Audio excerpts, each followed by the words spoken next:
Greetings and salutations, everyone. Welcome to the Dirt Sheet Radio Raw Post-Show Rewind for August the 12th, 2024. I am Tyler, the Pro Wrestling Hipster, here with Molly, and of course, my Canadian cohorts. Who we got with us tonight, fellas? First time in a while, CJ Carter. Hope you haven't forgotten I exist, but if you forgot, I'll remind you. And as always, guys, I'm sitting here. My name is Caesar, hanging out with these gentlemen, discussing that thing we love most, pro wrestling, and specifically Monday Night Raw.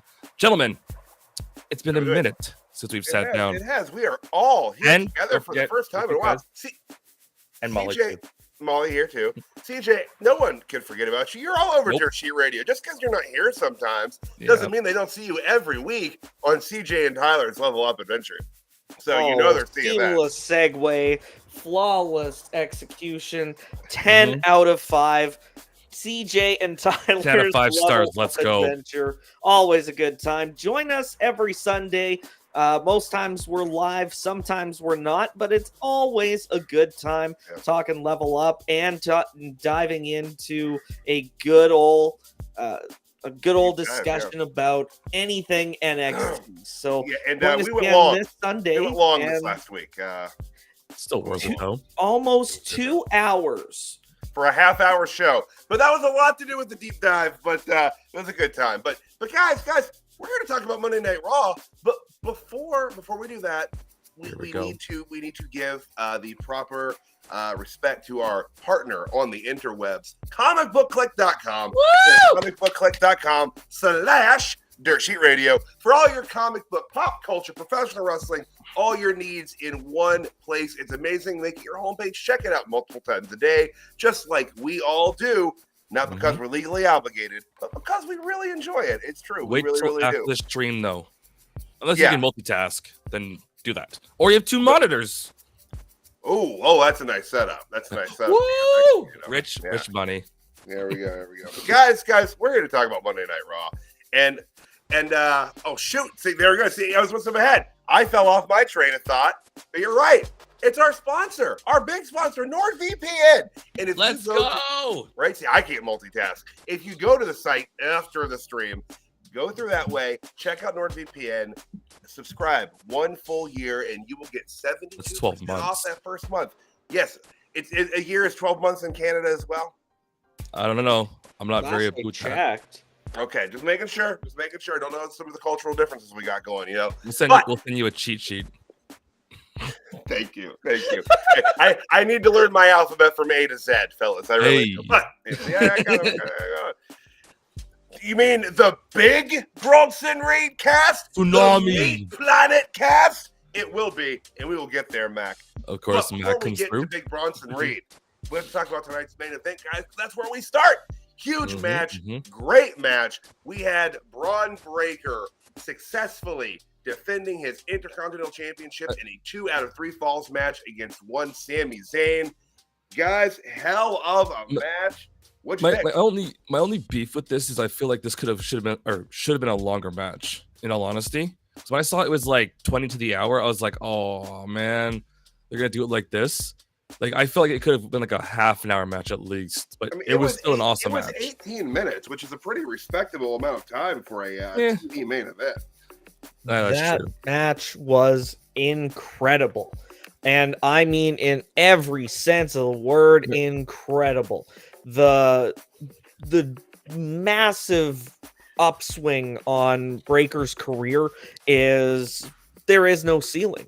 You know, like we were talking in the chat, shout out Danny Ocean, and I called it now. Like Braun Breaker, I predict is going to be winning the Royal Rumble in 2026.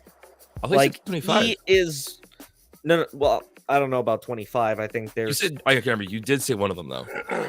Oh yeah, but no, definitely 2026 is going to be Braun Breaker's year. I don't remember what part of the match it was in. I know it was in the main event, of course. Sami got hit with something, and he sold it so well that he couldn't even stand up. I don't remember what it was. I think it might have been a spear from Braun, but Sami was like folded in half like this against the ropes. And I was like, Jesus, Sammy. You just the sell is way too well. What was that one spot? Michael Cole, CJ, you even called it out in the chat, but Michael Cole showed Sammy's dead. Yeah, I remember that. After he fucking just lawn darted him over the barricade, like Michael Cole before it goes to commercial, just Sammy's dead. Like, Sammy's dead. Matter of fact, cut to black. Like, if you didn't know, like, what if your cable went out right after that? You might think Sami Zayn died tonight on television. You don't know. I mean, it's no, by God is my witness, but it does the trick. You just gotta love, like, when Braun hits those spears really well, you feel it, especially watching it. Like, those look painful, but they're awesome though. So a good match. Oh yeah. You said 18 minutes of a 2 out of 3 falls. And yeah, CJ probably has put it best so far. The ceiling is just going. Star. Braun Breaker. Badass. Braun Breaker. Braun Breaker. Braun Breaker. Good evening, David Mann. Evening, senor or sir. That is a fact. That is true. That is true. I agree with Mac on that one too. Sammy's one of those dudes that could somehow emote very, very well through a mask. So I mean, that selling's always been his forte. What do you mean? When did Sammy wear a mask? Oh, you don't know? You're right. Sorry, guys. I need to keep kayfabe alive. Yeah. Oh my God. It's just that their styles. Oh, okay. So you were talking about El Generico. Okay. Yeah, so their styles are very similar. That rumor has been debunked. Oh wow, I didn't know that we had officially hit debunk on that. Well, I mean, it's all but confirmed that they're two separate people. Confirmed. You know, there are so many mysteries in professional wrestling as in regard to this. You know, like who was Mr. America? You know, I mean, there's something. Yeah, we never will know. You know what's funny is Seth Rollins looks a lot like Tyler Black from Ring of Honor. I've heard that before. That the guy that did that Avada Kedavra kick. I think so. Okay. Yeah, that's odd. Yeah, not a lot of Tylers in wrestling, so I do remember him. You know, but there is the pro wrestling. The flip off the big guy against the ring post. That Tyler Black. That one, yeah. But gentlemen, anything else on tonight's stellar main event match, or shall we hop around to the start of tonight's program? Yeah, let's hop around. Let's spear it to the top. Let's hop around like an Olympian breakdancer. Come on, everyone else is referencing the breakdancing that was 0 points scored. It's the first time in my life I've ever seen something in the Olympics and said, "Hey, I can do that," and then I could. You know that ass. Breakdance. That asshole. You know, there's a reason why people shouldn't be afraid to tell you that you're bad at something. Mm-hmm. Okay. She has a degree, Sean. She has a degree in dancing, in cultural movement. That's not the same thing. Well, I mean, it's the best Australia had to offer, all right? I wanted to say that asshole Nathan Jones ruined any chance pro wrestling ever had at being an Olympic sport. Okay, it's done. It's gone. It's absolutely gone. Because my argument was always it could be judged like like you do like a figure skating or like a gymnastic performance, Right. It doesn't matter who wins or loses, you're judging the performance. But this fucking break dance bullshit has ruined it. It'll never happen. It'll take another 100 years before I can make that argument. Thank you very much. I'm still blown away that skateboarding's an Olympic sport. I went for beer drinking. There's still places that, in my city, that have no skateboarding signs and bylaws, and it's like, well, what, you gonna tell an Olympic athlete that if he comes boarding around town? What the fuck? What do you live in, the Footloose town? He's in that part of Canada. I did go to a Catholic school for a bit. If there's skateboarding, there will be rock and roll music, and then there will be dancing. That's incredible. That's incredible. David Mann. What's up, brother? Oh shit, Snizzy. Netflix would probably love to have Roman Reigns. Oh, anybody would. Right. The CW would love to have Roman Reigns. Yeah, if Roman Reigns gets drafted to NXT, we will do an entire 3-hour live cast on just that. But gentlemen, tonight Monday Night Raw was live, as it typically First is, ever. from Austin, Texas, at the Moody Center. Opened with a quick recap of kind of what was going on at SummerSlam with Judgment Day, and then last week, and then making her way to the ring, Rhea Bloody Ripley. Guys, good promo here, very quickly interrupted by Liv and Dom, and of course some physicality ensued after. Fun repartee here. I can't believe that you can say sloppy seconds in the first 15 minutes of Raw being on the air. But here we are. We're practically living in Netflix already. Gentlemen, what did you think of this opening promo, the physicality after? A lot happened. It's like the first 22 minutes of the show. I don't really... it doesn't really do anything for me. It just got us into the first match, essentially. Right. Yeah, I didn't really have any notes other than like the delivery felt genuine and it felt real. So, I'm invested in the promo itself. But Go ahead. No, I was gonna say, like, it's kind of funny. I don't know, like, it was like 2 weeks ago, but you weren't here. But I think Tyler or John were saying that, like, Damian's feeling more organic now compared to before, and then we got Rhea just going off. So it's like the organic feels them actually just being like, "Here's your microphone. Here's 2 minutes to promo, or 30 seconds, whatever they got to do," and it's just like.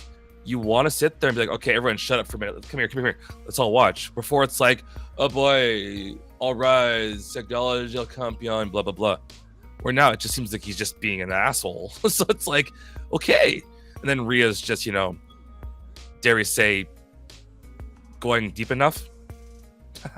Can't believe they said that either. I know. That's I had to go, what? Like, this is the promo leading into the opening match was about 20 minutes. So, I mean, this is all taking place in that first half hour of Raw, and they are really pushing that envelope. They're testing the waters intensely. So that's good. About time they actually break off from this, we can't say butt or, ass or something like that. Now it's like, let's just go full send and say inappropriate crap to a point. Braun Strowman, I saw a little thing where he was saying that they all have basically a running kind of like joke and bet as to who will be the first one of them to say yet. But yeah, for him, it shouldn't be running, right? But to see who will be the first to say fuck once they're on Netflix. But I feel like Rhea's going to say it because she has an accent. Why Rhea? Because she has an accent. Okay, that's the sole reason. Lots of wrestlers have accents. We don't want to. You want to hear Bronson Reed say that? I don't. I'm gonna get flack for that one, but whatever. This is definitely racist. You're Caesar. What? You're being racist. That's what John. Your microphone cut out that one time. Anyways, back to notice I stayed silent during his whole racist tirade. His microphone cut out too. Smart.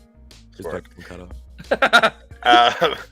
That does take us into our opening match tonight. We had Damian Priest and Carlito going at it. Damian Priest picking up the win here in 9 minutes. This match happened.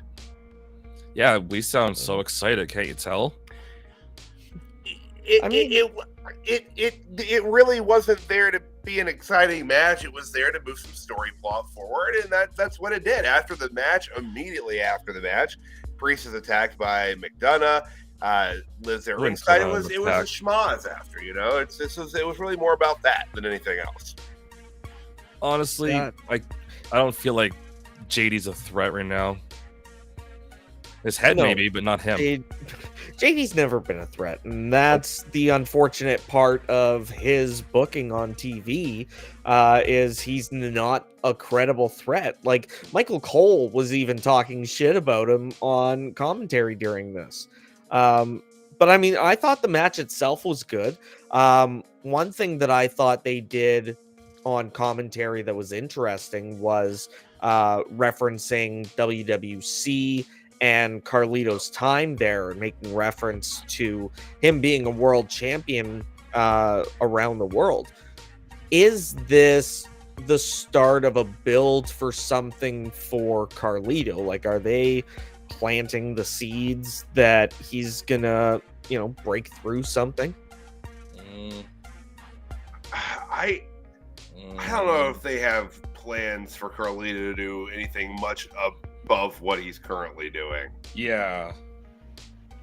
I can hope. I don't know. Because I almost feel like it's them kind of maybe talking him up in the spirit of the match, just trying to make a victory over Carlito seem a little bit more valuable than it really is at this point in time. Yeah, right, fair enough. I don't know. I mean, the good catch with Priest catching Dominic coming off the top rope. That was hug into a near choke slam is a rare occurrence in professional wrestling. Goodness gracious. But yeah, so there's that is a fair description of Carlito at this point. Like, he really is kind of there.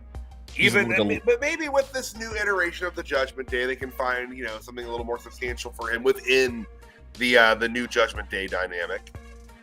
Which I don't like that, like, on commentary a couple times tonight, they actually said the new Judgment Day. I don't like when you just throw the word new on something. It usually... Well, okay, I got one for you guys. I got one for the chat as well. What sounds less cheesy or less tacky? Calling something the new blank or blank 2.0? They're both pretty bad, Caesar. I know, but I'm saying, like, if you had to ultimately go with one's the question, right? Like, they both sound bad, I agree. Because, like, Street Trash? Was that the proposed name? Street Trash? Yeah. Yeah. I don't know. Isn't that what Aladdin sings in that one song? Street Rat. Oh, okay. Riff Raff, Street Rat. Okay, damn it. Okay.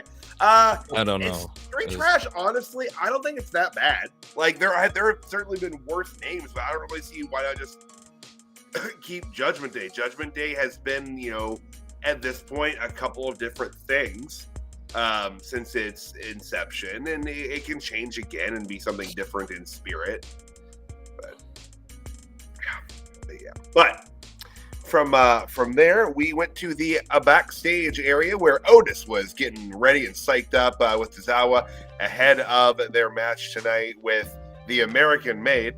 Ivy Nile came in to talk to Maxine Dupree.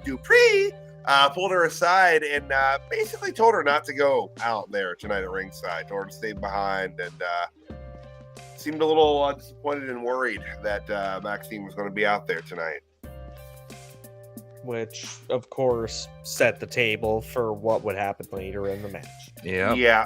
Everybody turns on poor Maxine Dupree. She can't keep friends. It's very sad, actually.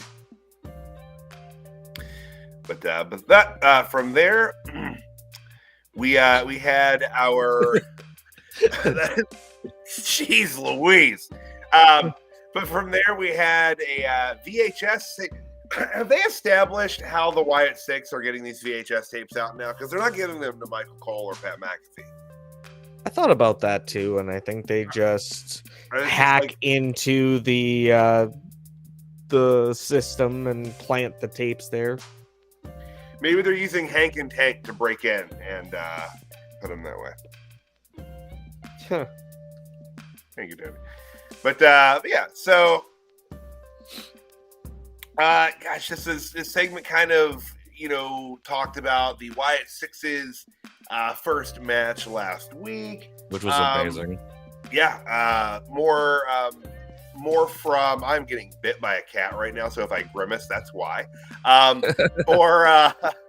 more, kind of esoteric comments from Uncle Howdy Bo Dallas. What'd you guys think of this segment? I'm still hooked. Yeah, the presentation is so it's intriguing, it's emotional, and it rings true to everything that Bray Wyatt felt like he was trying to do. So that makes it feel genuine. Like they're not just looking to cash in on Bray's popularity. They're actually following through on his vision. And that, as a Bray Wyatt fan, really keeps me invested, because I was already invested before Bray's passing. Like, I was actively around the time of his passing thinking he's got to be, readying for a comeback of some kind. And then I think like 2 days later, boom, news came out that he had died. So yeah, it's but knowing that again, they're actually honoring his vision is good, and it's keeping me invested. See, this whole thing going on is like, okay, how there's always like these storylines that you go, okay, this is happening, this is the weird I've been looking for in pro wrestling. Like, it's something that you see it come on and you go, okay, everyone shut up for a minute, let's see what they're gonna do. And whether it's full-blown tear jerkers or just stuff that makes you question, but it makes you think, it gets into your head, and suddenly you're like, what did I just watch? Also, the other thing that I've been thinking that's been pretty sweet to see is the whole, like, okay, we know Eric Rowan is like a badass by himself, but see, like that last match, the first match they had with Gacy and Loomis, some of the tandem moves they were doing, holy shit. And then thirdly, this is a kind of a funny one, Dexter Loomis with dreads. You didn't have that on my bingo card. I know, that was when I first saw that, I was just like, last time we saw him, he was, walking around the indie Hartwell and short hair. Now he's in the Wyatt 6 and dreads, throwing around his teammates. So I'm excited to see what happens next match wise and all that kind of stuff. Yeah. Now, I haven't been on the last couple weeks, and my memory's kind of fuzzy. Have they identified Dexter Loomis and Joe Gacy's connection, like why they signed up with the Wyatts? I think, didn't they basically say that Dexter was, oh my god, it wasn't as deep rooted. I am having a hard time remembering like directly offhand what the reasonings were, but like the segment itself and the VHS kind of treatment that they got was a lot shorter compared to Rowan or Bo. Rowan's was pretty good. I'll have to go back and see if I can find it. And Nikki's, the little one they did for her, I don't think they actually even said Nikki Cross's name during that.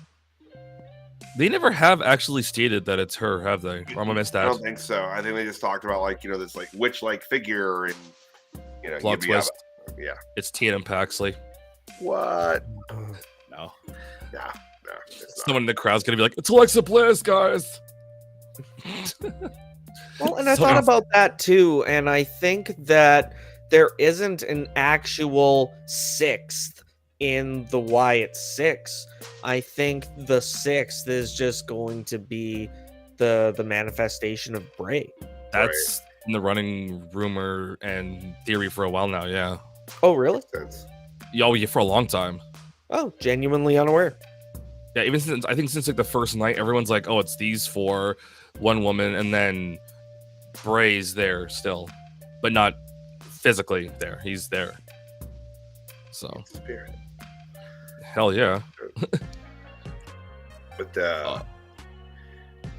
So moving back to the backstage, gentlemen, we had Xavier Woods walking up to Kofi Kingston and Odyssey Jones, and this was uncomfortable for Xavier. At least kind of he looked here. He didn't seem very very happy with the close relationship between Kofi and Odyssey, as Kofi was really gung-ho for them to go out with Odyssey Jones to be with him ringside for his match tonight. Guys, what'd you think of that? I mean, they're planting the seeds for a potential split. Yeah, I saw the meme. You know, like they're planting seeds that I'm not 100% confident that they're gonna follow through on. I think these are just red herrings, but I mean, we'll see what happens. The match itself. Wait, were we just talking about this promo, or? Oh no, we're ready. We're good. This does take us into Odyssey Jones versus Cora Jade's boyfriend, Vincent Whining. Of the week. Whiny. Yeah, no, the match lasted longer than I thought it would, but Odyssey Jones looked great. Like, I don't know why Triple H kept this guy on the unused roster for so long. Like, he could have capitalized on a year of momentum. And if there's a reason behind it, you know, you totally understand, but it got to the point where we're like memeing on it, you know? So it'd be nice to know if there is a reason, or they just didn't have anything for him. That's what it could have been. But that's always a lame excuse. It is. But I mean, you're right. It was a long-standing joke. I mean, even in my little Raw previews, week after week, I had been writing, "Where the fuck is Odyssey Jones?" And he was. And I said, and then last week I wasn't able to be on the show, and there he is. So, damn. But yeah, he looks great, and he's made a hell of an impact in a 2-week span. You know. And I didn't know how much juice really New Day had in them in terms of like something new that's creative. But this is it. Like, this is making New Day interesting again. Oh, for sure. And I mean, if there is talk within the community of, you know, they're just trying to replace Big E, if anything, that's the thing I'm glad they addressed the most on screen. You know, like kind of squashing it before it has the chance to really rumble. Yep. Yeah, because also, too, that could easily turn people against Odyssey Jones. Mm-hmm. And you don't want that. No, and I think somebody mentioned it in the group chat too. Yeah, it's a dangerous line to walk for sure. But after the match, they were of course approached by CJ's favorite faction in all professional wrestling, the new testicle, the last testicle, the final testicle. Final testicle. Fun fact: I was taking a shit during this promo. Ooh, you want a fun fact? Karrion Kross has me blocked. Still. Like, why are you gonna unblock me? You're blocked because you were being an asshole. He will never unblock you. No, that's all I did. Being a dick. What was the question? What was the question? Do you do anything on Raw besides instead, or like it's like something like I said that he doesn't take bumps or something like that? I have it saved somewhere because he doesn't take bumps. Yeah, that's kind of just being a dick. Hey, he's got a hot wife. So here's the thing, though. Like, as much as I don't believe that they're actually going to split up the New Day, if Karrion Kross is the one who breaks the New Day up, nothing they've ever done will have been worth it. That is how much I hate the idea of Karrion Kross having any influence of history on the New Day. See, the one thing I don't remember, Tyler, if it was you or John that brought it up, but one of you guys brought it up that Karrion had his match like 2 weeks ago to zero reaction. Like, he got the pin and the crowd was just like, oh yeah. Everyone has that. No, but like you could hear it. Like you could hear someone in the back going, "Popcorn, popcorn," in the background. Butt scratcher, butt scratcher, butt scratcher. Dirt Shit Radio. I mean, what? But still, like, you know, no, thank you. We don't want this crap. I mean, Cross. No one's excited about it. No one's excited. I mean, Karrion probably just had this match would probably lost his mind. He was like, "That was some good shit." Buddy of mine said that Karrion Kross needs to shave his hair back off because he currently looks like someone took old Baron Corbin and removed all of his tattoos. I think we should put Karrion in catering. By catering, I mean outside. Catering Kross! That can be his new gimmick. If he gets over off of that, you're welcome, Karrion Kross. Final testicle. Final. No, I was gonna try to get a cooking reference, but I couldn't think of one. Why the fuck did Paul Ellering have fucking, what was that, an X on his forehead? Who knows? He's old. He so slowly turned into Rob Halford from Judas Priest. Thank you. Thank you.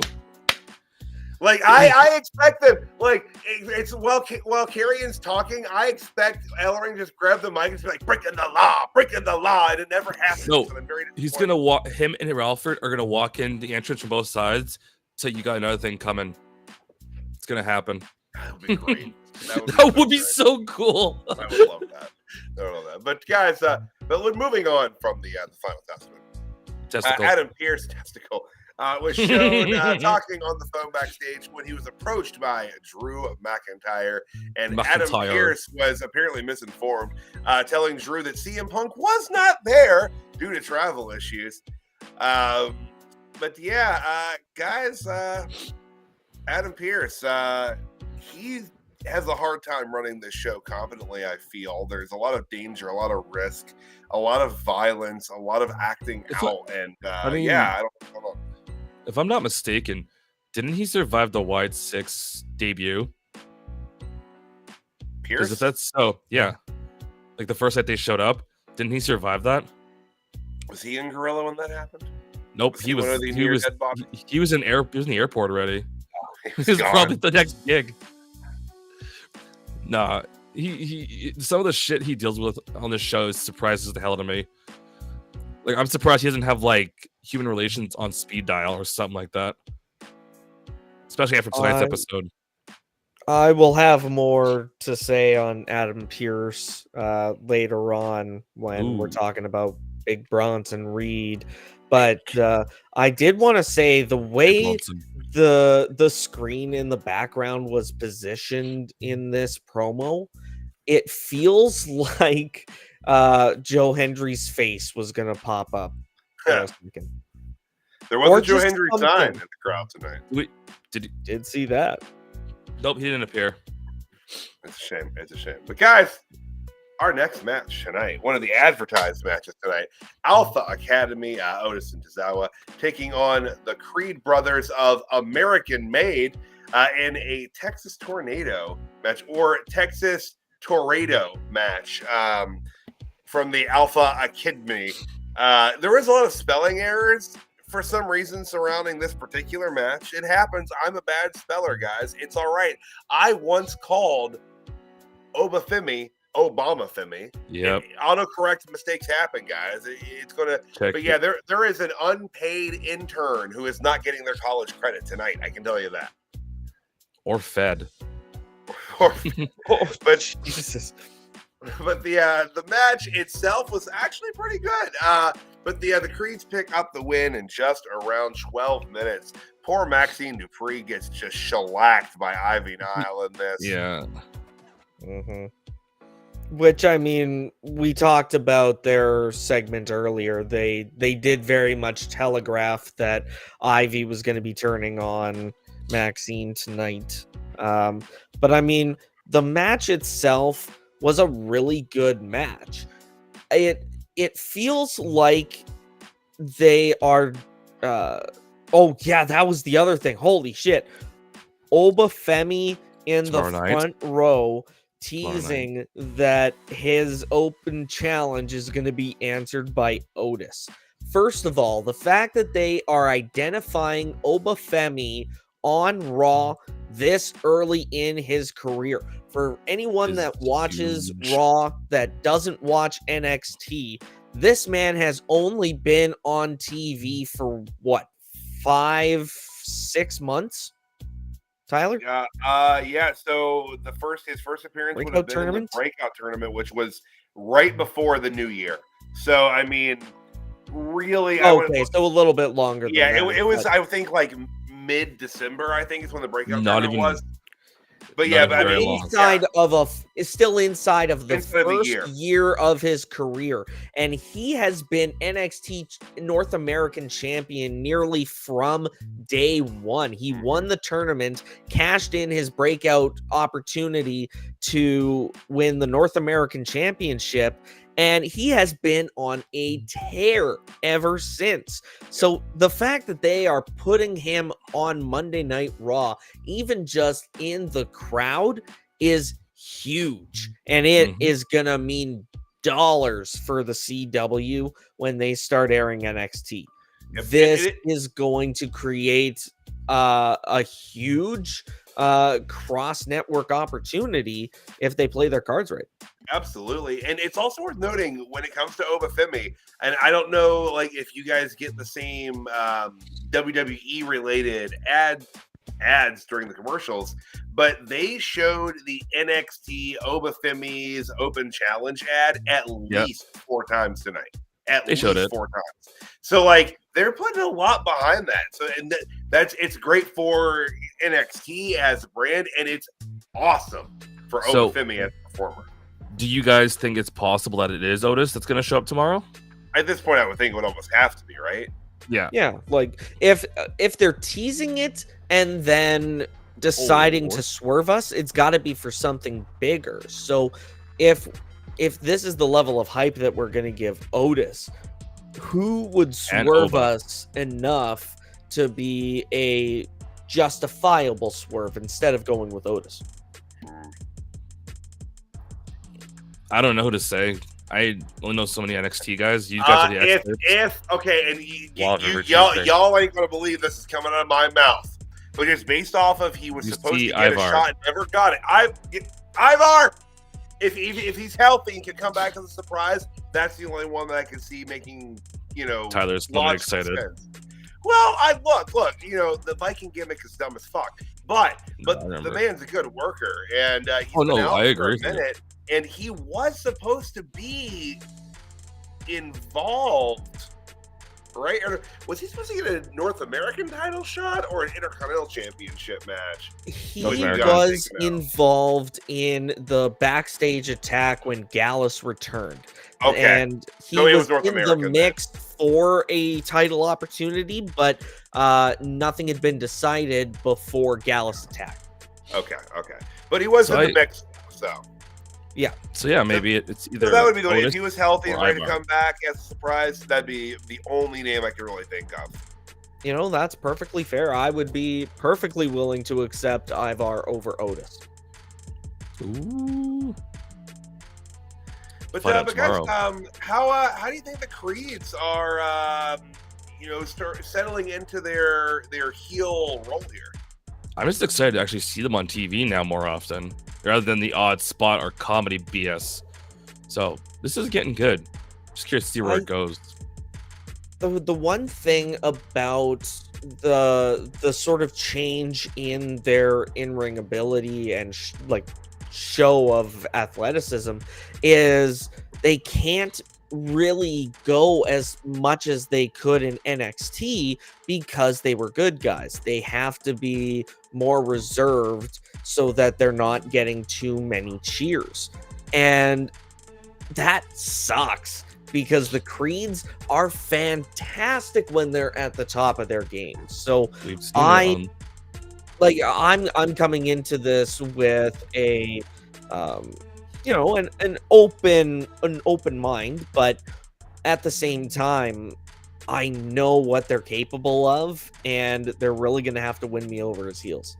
Ooh, gotta get the CJ approval. I will say I'm not super big on the name. That means dick. Move over. Yeah, I'm not super big on the name American Made. No. I said this in the Raw chat, for us, but all I think of is the Tick character, American Made, every single time. Or I made the meme for me and CJ on Level Up Adventure, but American Males, I hear that American Made. It's sorry about that. It's earworming now, but it's not a good name. I think because they've done American something too many times, but they're like, oh shit, we got to come up with one more. What sounds tough and intimidating? American Males, Made, Alpha, all right, cool. Academy.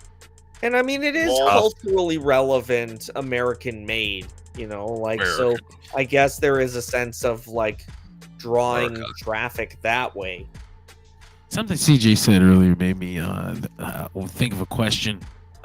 When you mentioned that the Creed Bros had to win you over with this new heel style of theirs, and I was thinking, it's almost not fair because they have they've been given these handcuffs now, and this is what is expected of them, and they're not doing their job well unless they're doing what they're told, so to speak. So I was going to ask you guys, how effective or is it when the company asks people like this to calm down or to slow down specifically so that people don't like you? And then at that point, should you be waiting for them to win you over? Because I'm not sure that it's ever going to happen.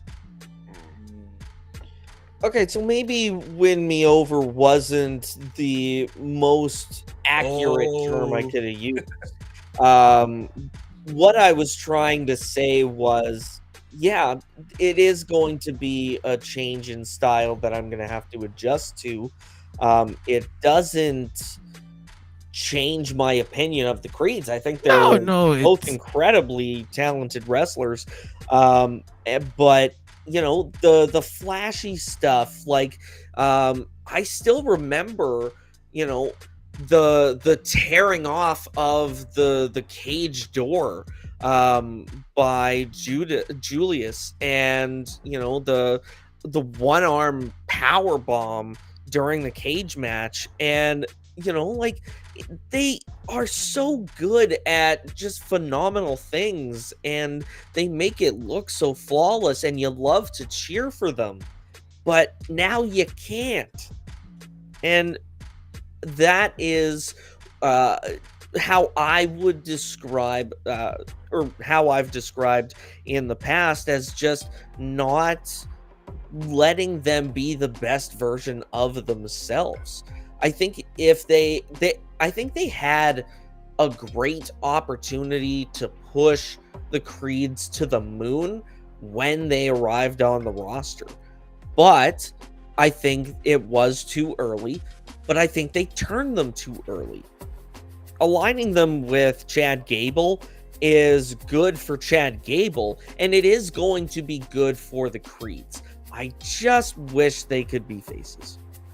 Well, I was just asking because it's honestly a valid question, because I remember Jinder Mahal specifically did an interview with I can't remember who the fuck he was talking to, but he mentioned that when he was WWE champion, that he would get complaints from people about his match style, but Vince specifically asked him to sit on rest holds and hold on to those headlocks and to just be jacked and have long hair. But that's kind of what the company does, though. That's kind of the mentality. So it's valid to be like, man, this kind of stinks. But I also just kind of wonder if, because of the way we watch this stuff, right? We at a kind of different level than just taking it in. Is it a good thing? Is this a good, successful thing? Do you agree that this is the way this should be done? You want to be a heel, you should make them bored for a second. Yeah, Nick Foley said that part of the role of a heel is to keep the audience from getting what they want, but I don't know. It's with their style, they could have been established a little bit more as faces before turning them, like CJ was saying, to kind of just have a little bit more familiarity between them and the audience, a little more of that bond. Because like really, the general audience, we through watching NXT and whatnot, have a little more experience with the creeds. But the general audience, this heel turn from them really didn't mean a whole lot. Nope. No. Because they hadn't done anything. Like Nope. they'd really just hung out backstage, and they'd been in really dumb comedy sketches with Alpha Academy. Yep. And then bam, here they are. Heels. They turned. Oh. Like That was it. Oh, cool. that being said, we were all like calling for the Creeds to be affiliated with Chad Gable, but I think that was when Chad was, potentially a face and, going on a tear, and it was a whole different environment then. We got shot. I mean, what? Oh, Jesus. All right, so Jackie Redmond was interviewing Pete Dunne in the empty arena earlier in the day, and he did not like when she brought up the whole Butch thing. He is very sensitive about this.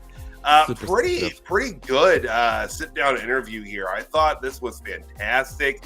It felt very genuine. His reasoning for, his actions and everything, there was logic to it. This was a very good promo, guys. What you think of this?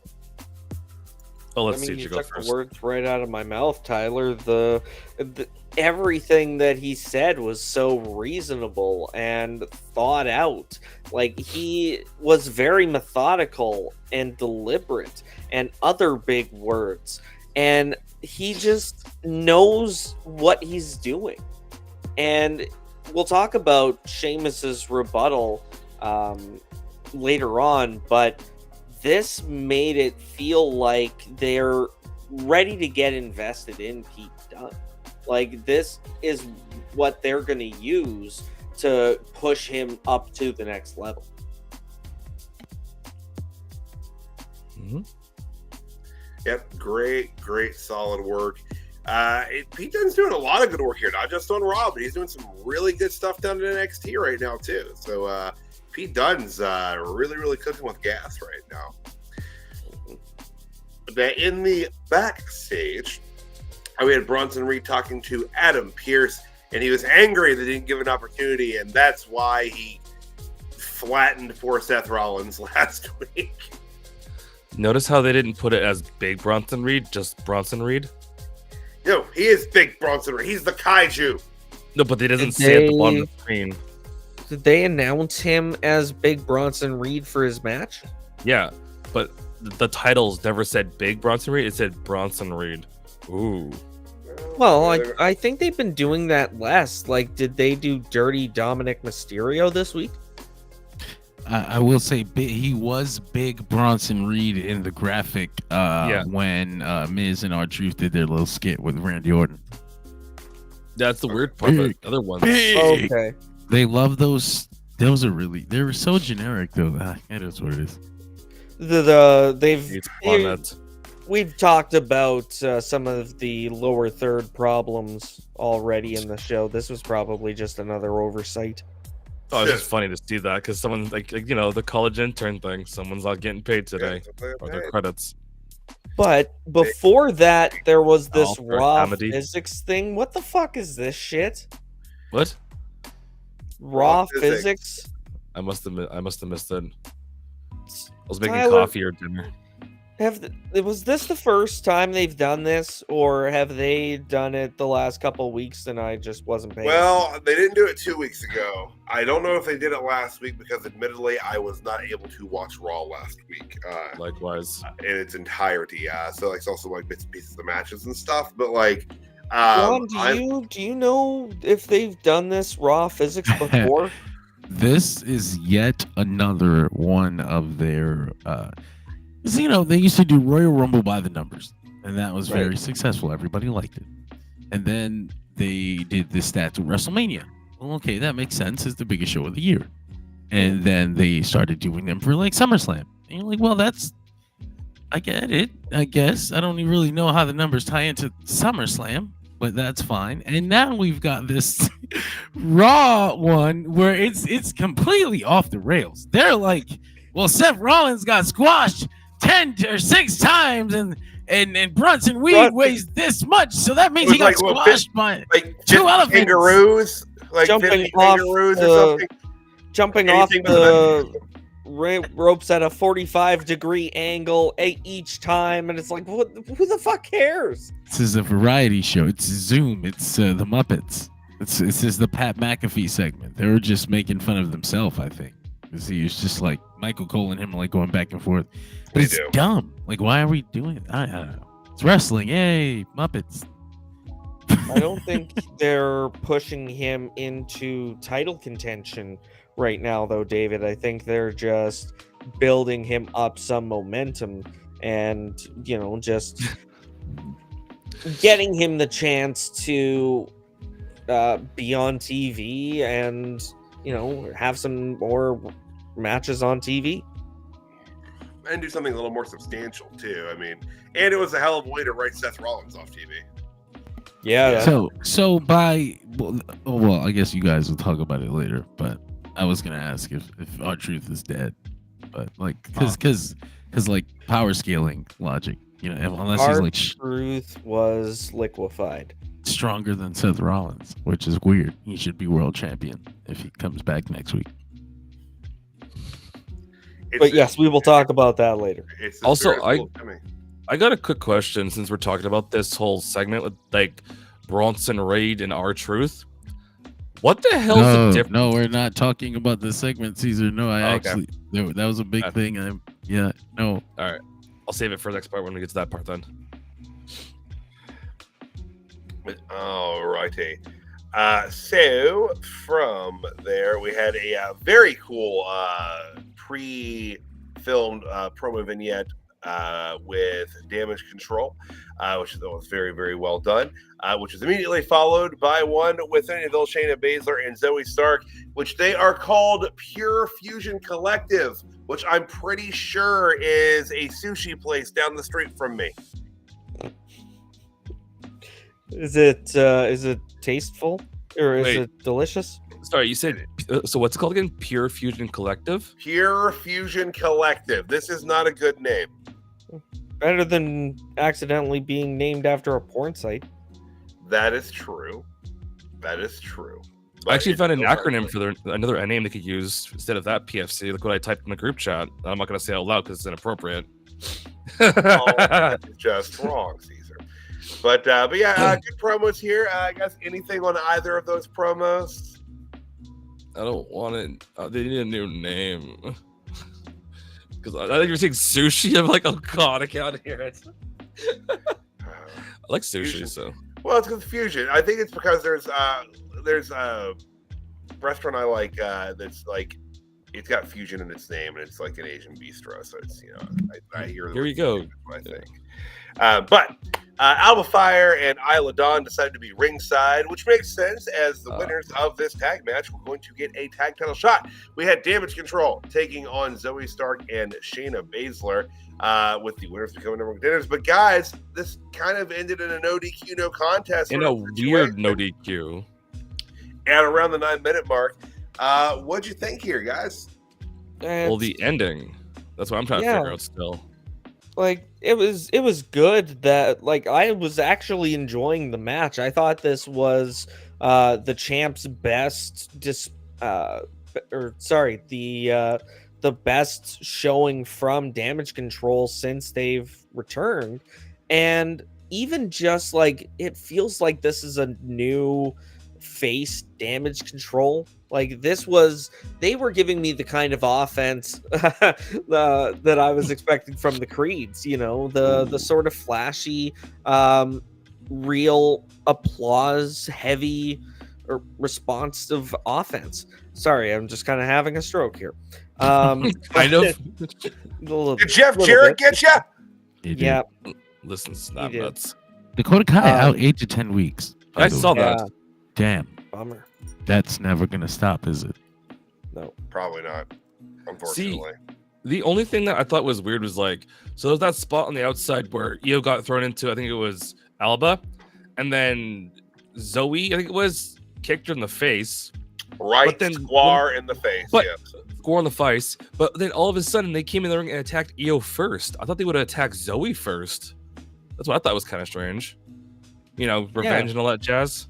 But attacking both teams, like, it accomplishes nothing, especially since, it only ever means that it sets up a triple threat title match, which is exactly what they did. They announced it later on in the show. So there are better ways to get there, but it just doesn't make sense that they would jump in and attack Damage Control when it was Shayna that kicked her in the face. Exactly. I know you said that, but I'm just reinforcing it. Yeah, overtaken by anger. She was just overtaken by anger. Red hot anger. Seriously, like this shit, I see it with my cats. The two of the cats will get all pissy with each other, and then they go their separate ways, and then a cat not involved in the conflict walks by one of them and just gets swatted in the face. It's just kind of one of the cats at the shelter I work at. I still remember him reaching down and swatting me in the head for no reason as I'm minding my own fucking business. Yeah, cats. Don't do that. Yeah. Cats. And now moving on from there, back in the backstage, a segment we've alluded to a bit here tonight. R-Truth excitedly told The Miz that he got him an Intercontinental Championship match against Braun Breaker tonight. I was so excited. And Miz was confused. He's like, whoa, he's wrestling Sami Zayn. He's like, yeah, man. And they showed him, and no, it wasn't IC champ Braun Breaker. It was Braun Son Reed. Randy Orton tried to get him all psyched up here, and Miz did get psyched up, and it was false psyching up, though. Randy Orton didn't believe Miz could do this. No one believed Miz could do this. Nope. Tell you what, though, this was my segment of the night. I loved this segment. It genuinely felt like all three guys were just riffing and having fun. And at this point, especially for Truth and Randy Orton, I feel like Miz can still go another 10 years easy, but, I think R-Truth and Randy are definitely in the tail end of their careers. So see them just laughing and having fun, shooting the shit, that's good to see. Isn't it kind of crazy to see Randy Orton as a jovial, happy guy in pro wrestling? I remember 2007. It's weird, that but man it's was an animal. It's weird, but it's Randy Orton, so it's like unexpected, but to expect. Well, it's not just that he's just come so full circle and grown up so much. He's just happy-go-lucky now for the most part. He was such a vile heel for such long periods of his career, but we gotta talk about him more in his segment up next, actually. But did we have anything more to say on the? No, let's hop right into to Orton. Orton on Monday Night Raw tonight, guys. Woo! Yeah. So Orton comes out and talks about trying to become a 15-time world champion, which honestly I hope he does, but it's not going to happen against Gunther anyways. No. He talks about almost 20 years ago this month, where he became the youngest world heavyweight champion in the history of the company. I can't remember who he beat. Yeah, I was just gonna say, do we remember that? It's on the tip of my tongue, vacant. But I just can't think of it. Is he vacant?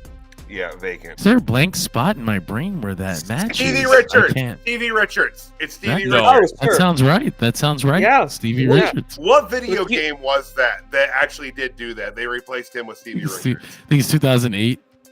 SmackDown vs. Raw 2008, because that would be the one that came out right after. That would be the one that came out after the incident. Okay. Yeah. Yep. But yeah, so he is interrupted by Gunther. and they have a confrontation in the ring to hype up their match at Bash at Berlin. This promo from Randy, where he talks about his mistakes and he talks about learning from them and becoming the legend that he is today. It was so genuine, and I mean, him bringing this stuff up from his past is like, especially at the tail end of his career, like it feels like a whole new Randy Orton. Like this would not have been a Randy Orton of even 2016. But what are your thoughts? What do you guys think, Caesar? Honestly, I do agree with you guys, or you, CJ.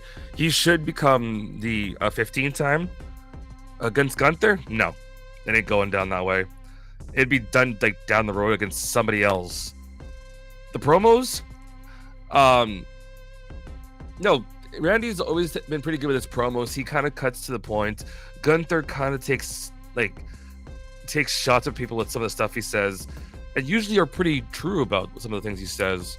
Like he's not just going like, you're a jerk, you're a dick. It's like he says almost, dare I say, facts or almost like real life stuff. Right. So going out and calling his grandfather and his father mistakes. Like the bums. Like, I mean, I'm not saying that's true, but I'm just saying like he's saying stuff that kind of blurs the lines. So that's pretty. It's more personal than just, oh, you suck and I hate you. Right. You're stupid. I think you're a piece of crap. No, right. I agree. It's like he's saying stuff that you sit there going, oh hell no.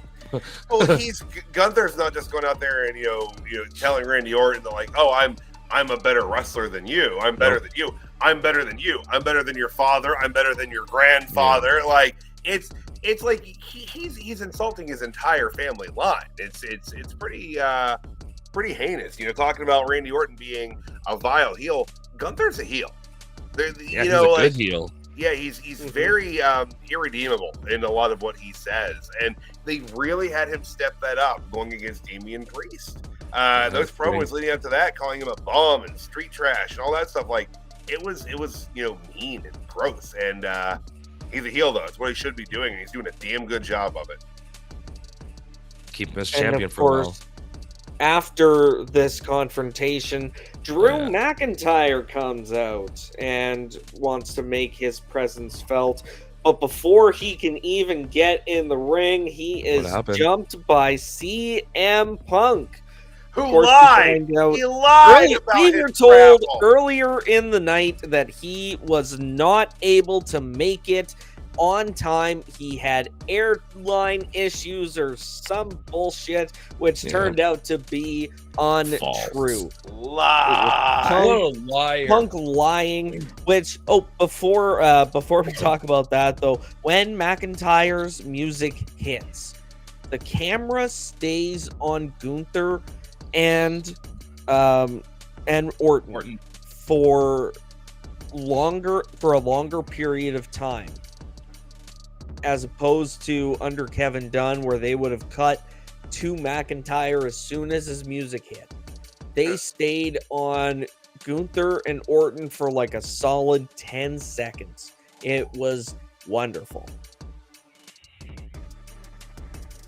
Yeah, it was really, really well done here. Crowd was hot. Crowd was real hot for this. The entire segment, start to finish. It was good. It was good. I'm looking forward to I'm looking more forward to the Randy Orton Gunther match than I thought I was going to initially. Running it back from the King of the Ring. So with them doing this as Gunther's first challenger here, do you think Orton's shoulders not being down was intentional at King of the Ring, or do you still think that was something that was just an accident and it's a happy accident at this point? Or do you think that was intentional? Weren't his shoulders like super off the mat when the pin happened? Like Just almost like he was holding himself. The one was. Yeah. So I almost want to say they planned it. I'm leaning that way. And I mean, even on the replay, you see the referee kind of turn around to avoid seeing the right shoulder. Yeah. So it's possible, but I think that especially with the Triple H era's opinion on long-term booking, nothing is off the table. And they love to plant those little Easter eggs. So yeah, this could be another long-term booking decision. All right, but guys, anything else on this segment? Randy talking about his past is why I think Matt Riddle was able to last as long in WWE without getting into trouble as he did. It's fair. Randy learned a lot of lessons. He knew how to keep him clean. And, as soon as Randy got injured, that was when his troubles really started bubbling to the surface. Huh. I didn't really put that together, but you're 100% right about that. Interesting. So, I mean, it's unfortunate. And if they're willing to give Matt another shot somewhere down the road, hopefully they do, but he's definitely got to clean up his act first. Yeah. And I think having Randy Orton around as a mentor again would really help him out. Yeah. And I mean, and maybe even, it would take Randy to kind of facilitate him getting another chance, like really putting his neck out and be like, look, I'll watch the kid. Like, yeah, we'll see. We'll see what the future holds for Arcade Bro, as it was. But going on from there, Jackie Redmond was interviewing Sheamus to get a reaction as to what Pete Dunne had said earlier in the night, and he was quickly interrupted by Ludwig Kaiser. Guys, what do you think of the interview segment here, the interruption of Kaiser, and what happened immediately as Dunn attacked right thereafter? I was gonna say, what's his name? Giovanni, where's he been? Because this would probably be a cool time to put them back together, wouldn't it? Secondly, they just started hyping his return on SmackDown. Okay. And then secondly, you gotta love, I don't know if this is the right word to use, but like, you gotta love how like Ludwig does his thing, almost gets like far enough to being like saying too much to trigger somebody, and then he like pulls back, kind of thing, rather than just going full in and being like, you're this, you're that. Like he gets in there, gets you going, and then as you saw, Pete Dunne came flying out of nowhere and shillelagh'd Sheamus. That must have hurt like shit. Oh, I'm sure if he was actually clocking him with the shillelagh, it would. If it was a real shillelagh, yeah. I mean, it could have been hitting him in the side, like the shoulder or something like that. For me, I'm just camera angles and all that jazz. But I mean, I'm glad that they're putting some momentum behind Kaiser aside from just aligning with Gunther. Like they had the whole thing with the New Day when he was still teaming with Vinci, and honestly, I think that kind of sped up their split. That Kaiser started gaining some momentum on his own, and they needed to spin Vinci off. So it's good for Kaiser, and this promo really reinforces that decision for me. So hopefully they're able to capitalize on that and actually give him some meaningful momentum. That'd be cool to see, actually, especially with him, on how his presence is when he comes through. I got faith in him. Not sure when it's going to happen, but you got faith. Yeah, I got faith. We need those up and comers, new kids, the ones that make us go, isn't that so and so? So we'll see how it goes. Yeah, but so moving from there, Punk was backstage looking for McIntyre. And this is when Punk did reveal that he told a lie about his travel issues. And it's also where Jackie Redmond, who now I cannot respect, Did I mix it? It was Kathy Kelly, wasn't it? You son of a bitch. Yeah. That's why I was like, John's like, get the hell out. I haven't done it in like 2 months. So I do think Drew McIntyre should find Kathy Kelly and have some words with her because make it she like knew. $20,000. So what I'm saying is, I can't respect her as a journalist then any longer. Ooh. Like, hey, she withheld very important information. Helped a lie along. She upset John. You know, she can never upset me. If all journalists were like her, we never would have found out about the Watergate break-in. Quite frankly, it's very true. They were all like her. Done. Too many journalists are like her today, unfortunately. Back me up, Molly. Molly's like, put me down. She is so tired. Probably. It's like tomorrow right now for you. It is tomorrow for us. You're right. How the hell was Punk still out of breath? Because he's old. He's an old man, CJ. He was alive during the 2000s. It had been like, what, 10 minutes? Yeah, that's like an hour from him. Semi sort of intense segment. Remember, he's like 1,000. He attacked them out of nowhere and had like 5 minutes of action. That's a lot for him. I mean, what? Rude. All right.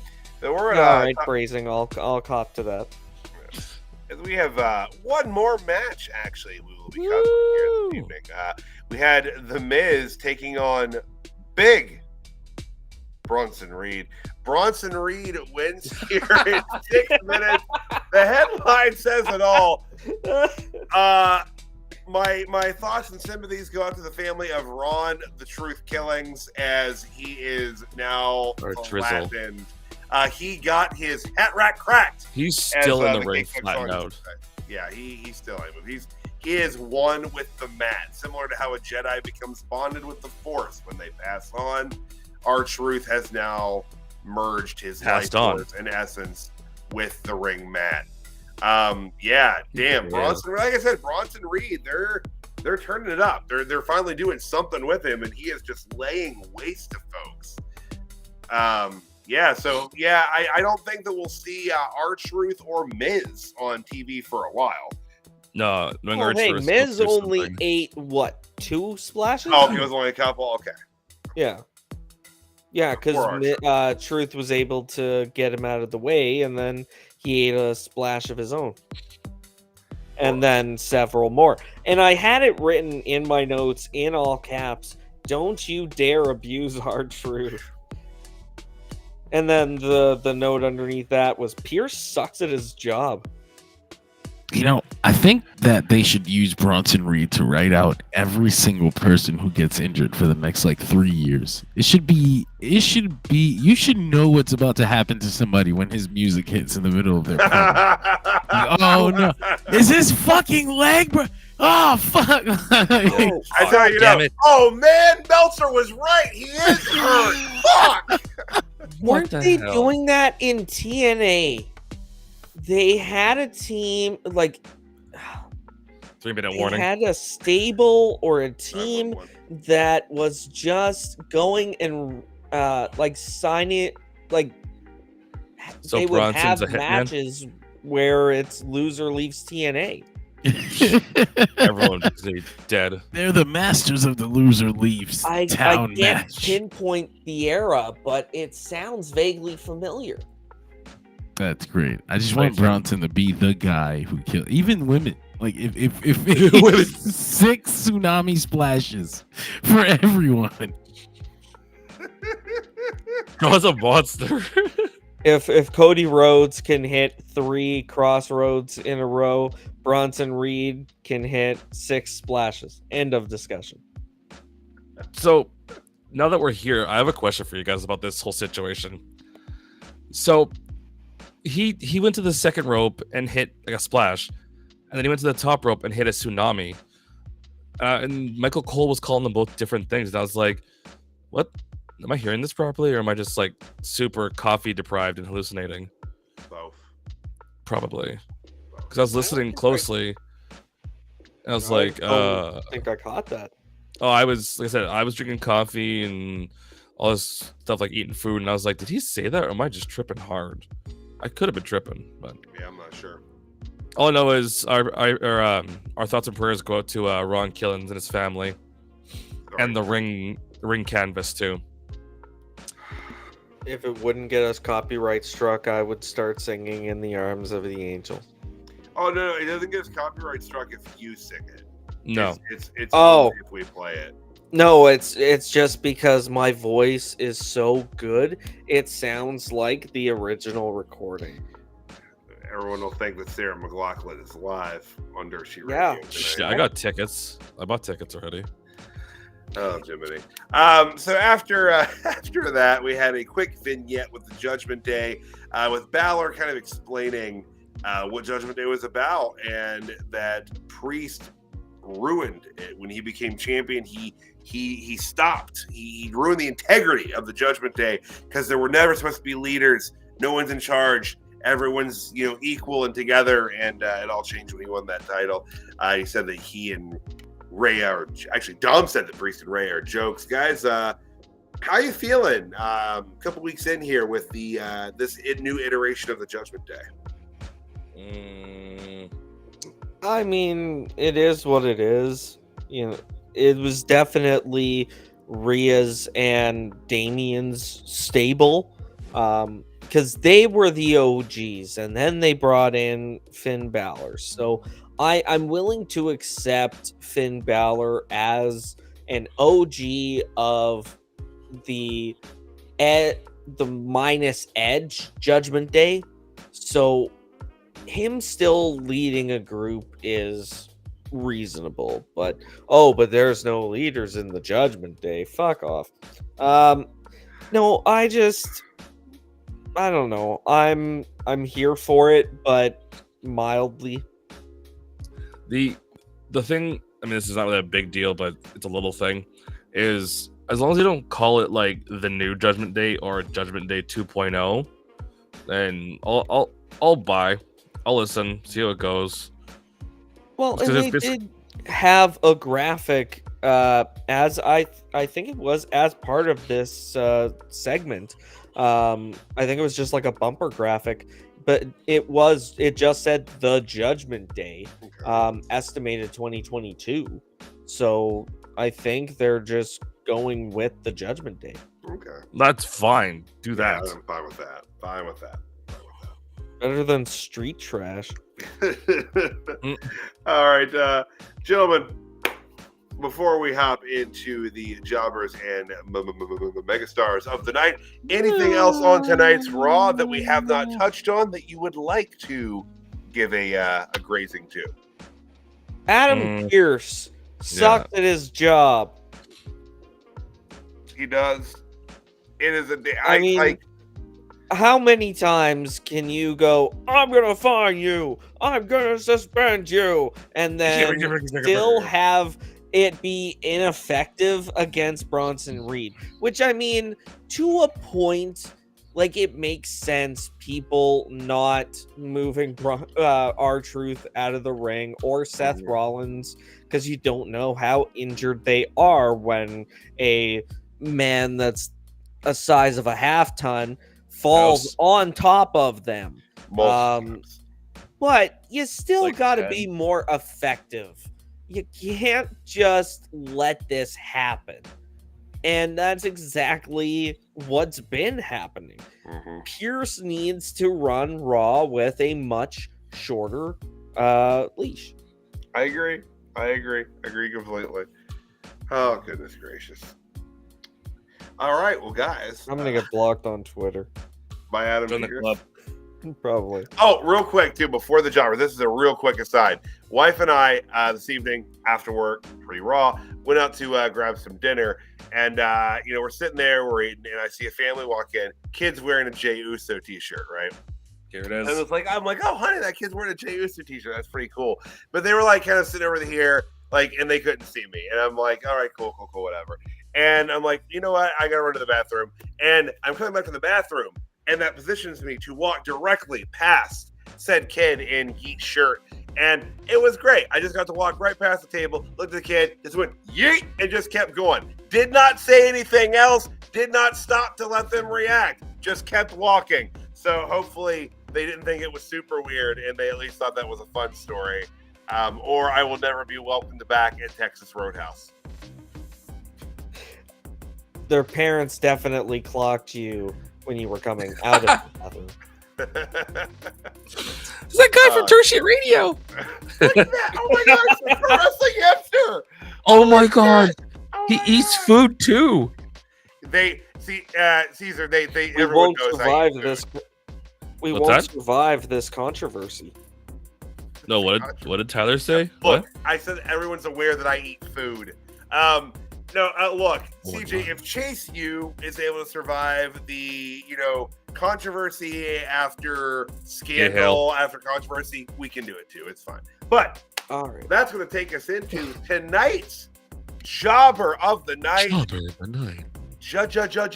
Jobber of the Night. Hmm. Guys, my Jobber of the Night tonight, I really don't have a lot more to say about because CJ said an awful lot about him already, but it was Adam Pearce because he is not running a clean ship right now. It is messy. It is all over the place. There are loose cannons rocking this boat. And that might be a mixed metaphor. I don't know if it is or not. But that's what's going on. He's not keeping the locker room in line. It's helter skelter. Everyone's beating the shit out of everybody backstage. No one's It's actually getting in WCW. trouble for it. It's just absolute pandemonium and mayhem. And maybe he should quit drinking. Maybe that's the problem. Maybe he's drinking. Oh, he needs a drinking buddy. I volunteer. To be fair, I don't recall him mentioning in some time that he needs a drink.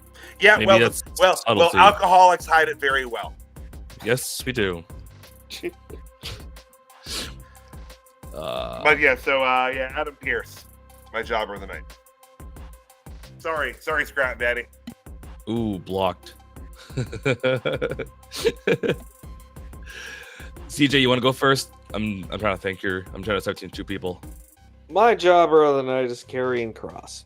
Anytime he's on the screen, I just lose complete I'm gonna interest. buy a Final Testament T-shirt and send it to you. Oh my God. I would fly to Vancouver just to punch you in the face. Oh, Jesus perfect. Christ! You know what's really funny? What's funny about that?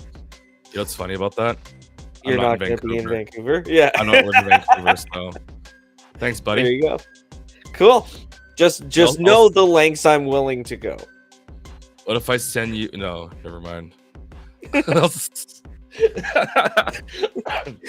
Okay, like Um, you. Anyways, Karrion Kross is my Jobber of the Night.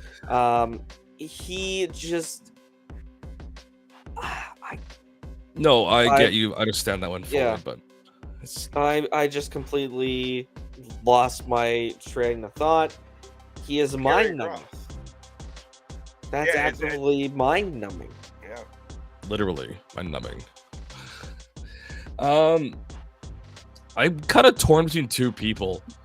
One for an actual reason, and one because I'm an asshole. Follow The one- your asshole. Let me rephrase that. Nope, that ain't working. No. Can we That should edit be a- that in post? Can That we should edit be a that in post? T-shirt. That should be a goddamn T-shirt No. just for you. That's Why? Why? If- Why? If Why? Fruit Why? If Fruit Loops had used that as their slogan, they would not be on top of my refrigerator right now. Your asshole. No. And Sam going, follow your asshole. Oh, I'm like, I get the sponsorship off the screen.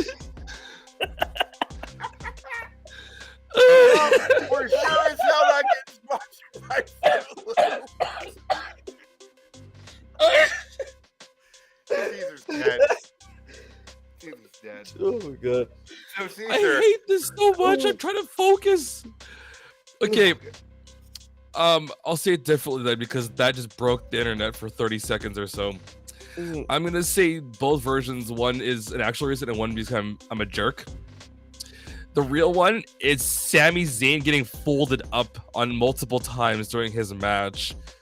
Like Sami can take some spears. Holy hell! oh, yeah, he's a hell of a It hell of a like he's an amazing talent, but dude, you gotta throw in the towel sometime and be like, okay, you win. I'm gonna go to the doctor's room and get healed. Holy up.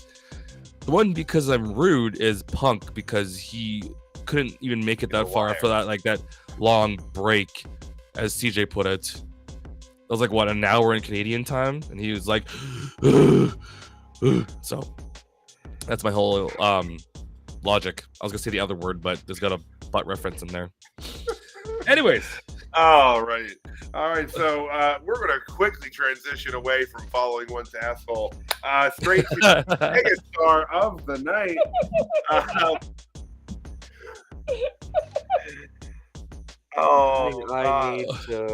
need to go to bed. We're all in the same boat. It's about 1:00 here on the Eastern. It's tomorrow. It is tomorrow. So let's roll this thing, guys. I don't know how in agreement we are, but I can tell you who I'm feeling tonight. It's Braun Breaker. Mm-hmm. Without question, it's Braun Breaker all day today. His reaction even before walking out to the ring, asking, hey, football guy Pat McAfee, which that's what I want to refer to football guy Pat McAfee as from now on. He's football guy Pat McAfee. Say it again one more time. Barking. Football guy Pat McAfee. It sounds like you're gonna screw it up. Football guy Pat McAfee. Are their dogs barking? And they were. And Sami is popular. Sami is over as hell. And that crowd was doing a little split, chanting. Which is a good thing, though. Yeah.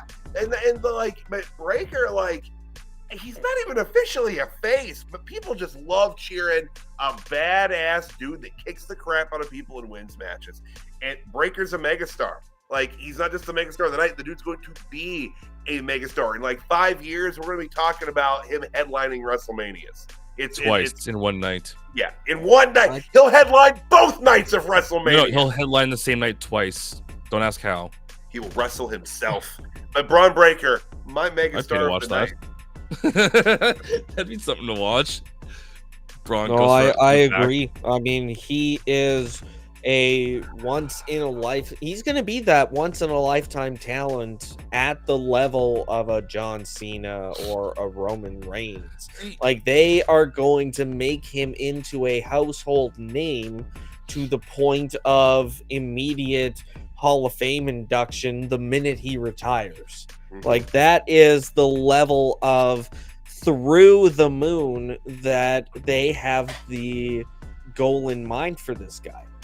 Okay. So, you know what? I might as well jump on the train and say yes to the same answer. But here's a question for you guys: who remembers? I think it was King of the Ring, 03, 04, Kurt Angle versus Shane McMahon. Who remembers that? Yeah, I was in high school. Mm-hmm. I remember that. I mean, high school yet? I don't think. Anyways, I went back and remember that spot where Kurt put Shane through the glass? Mm-hmm. Imagine Braun doing that with somebody with one of his spears. Ooh, that would be something to see. Real glass? I don't know. A river. Can you imagine that though? Braun just comes flying out of nowhere and puts someone through a glass pane or an actual window, almost holding somebody. I would like to see them just do Braun Breaker spear stress tests to see what materials he is able to force people through with a spear, or force people, or number of people. It's like a karate master breaking bricks or planks of wood. It's how many jobbers can Braun Breaker spear through? I heard he ran into a bus and folded the bus. He ran full speed into a parked car, and the car is done a bumper now. But hopefully insurance covers acts of Breaker, extreme breakerism. Yeah, but so Braun Breaker, unanimous megastar of the night tonight. Yeah. Just completely disregarding what Caesar was actually saying. No, I don't. I like to fuck with Caesar sometimes. It's a good time. Oh yeah, absolutely. Just like your news saying, Tyler. You said it best. 2024, Tyler's campaign as an American president electoral follow your asshole. That's gonna be his slogan. That's the slogan of any politician, really, when you break it down. Tyler wins the popular vote on half the East Coast just from that slogan alone. It's like, I am old enough to run, guys. wait, like actually run, or like Braun Strowman run? That's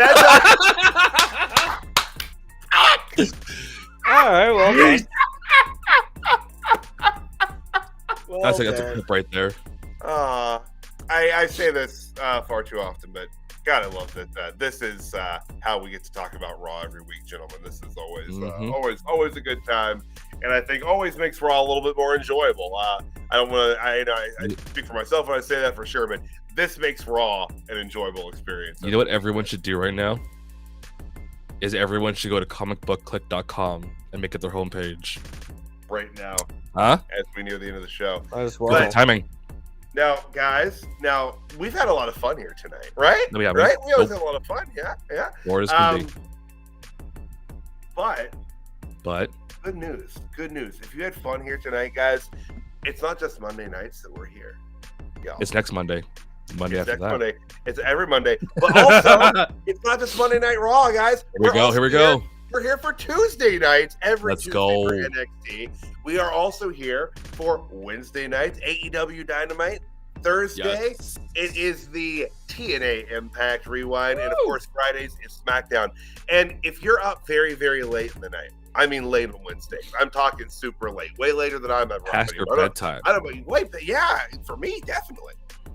But if you're up late and you want to check out the DSR flagship, they go live late Wednesday night with the main three gentlemen, the OGs. But they post that every Thursday morning as well. So check that out Thursday mornings if you're not up super late.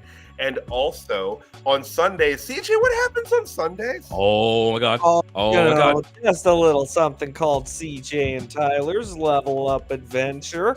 For NXT Level Up for the first part of the show, and then we have a topic that we do a deep dive discussion on that's NXT related. We talk about the NXT TNA relationship.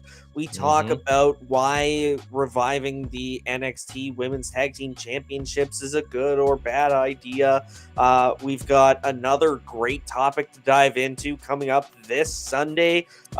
We usually go live sometimes around 1 p.m. Eastern, right? Yeah, they're yeah. Sometimes, best idea. In and around there, just subscribe to our socials on Dirt Sheet Radio and make sure you get notified when we go live. Get your coffee cup, sit down, and listen to these two gentlemen. That's the best thing to do on a Sunday morning. Thanks. Or afternoon, wherever you're from. And also on Sundays, it's not just me and CJ. There we go. Look at that sharp graphic. We've been calling for graphic for a while. We finally got one, and it was worth the wait. That is a beautiful graphic. But they go live every Sunday as well, guys. There's always something going on Dirt Sheet Radio. We are always follow on Dirt Sheet Radio. We still have not sussed out which one of us here at Dirt Sheet Radio originally said we are always on at Dirt Sheet Radio, but by golly, we are always on. Guys, before we get rolling out of here tonight, I'm sure that the folks watching us live and on demand would like to know where they can see y'all next. And CJ, let you go first. Online. I'll be Canadian. Let you go first.